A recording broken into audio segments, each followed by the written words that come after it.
Hi hello friends, super കൺപണി സീരിയലിൻ്റെ promo വിശേഷങ്ങളിലേക്ക് എല്ലാ കൂട്ടുകാർക്കും സ്വാഗതം. അങ്ങനെ തന്നെ എന്തായാലും കൃഷും അതുപോലെ തന്നെ കൃപയും കൂട്ടിയിട്ടൊക്കെ പുറത്ത് പോയിട്ട് വന്നിട്ടുണ്ട്.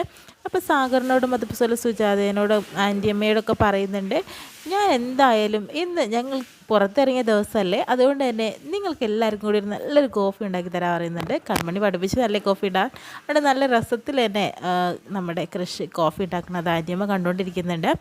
ആൻറ്റിയമ്മയോട് ആണെങ്കിലും മാനസ വിളിച്ചിട്ട് പറയുന്നുണ്ട്, എത്രയും പെട്ടെന്ന് തന്നെ കൃഷിൻ്റെ നീക്കങ്ങളൊക്കെ പരിശോധിക്കണം. കാരണം അവൻ്റെ പെരുമാറ്റങ്ങളും കാര്യങ്ങളും പിന്നെ ആ കൺമണിയെ അവിടെ കയറ്റരുതെന്ന് പറഞ്ഞു കൊടുക്കുന്നുണ്ട് കേട്ടോ. അങ്ങനെ പിന്നീട് വിദ്യയാണെങ്കിലും കൺമണിയെ ചൊറിയാനായിട്ട് വരുന്നുണ്ട്. ആ സമയത്ത് തന്നെ വിദ്യയെ പിടിച്ച് തള്ളുന്നുണ്ട് കേട്ടോ.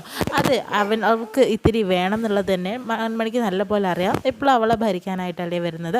അതിനുശേഷം തന്നെ കൺമണിയെക്കുറിച്ച് ആൻറ്റിയമ്മ പറയുന്നുണ്ട് കൃഷ്ണനോട്, അവളോട് വലിയ അടുപ്പമൊന്നും വേണ്ട എന്നൊക്കെ പറയുമ്പോഴത്തേനും അവൾ നല്ല കുട്ടിയല്ല എന്നൊക്കെ പറയുന്നുണ്ട്. പക്ഷേ കൃഷി ആണെങ്കിൽ അതിനൊന്നും സമ്മതിക്കുന്നില്ല.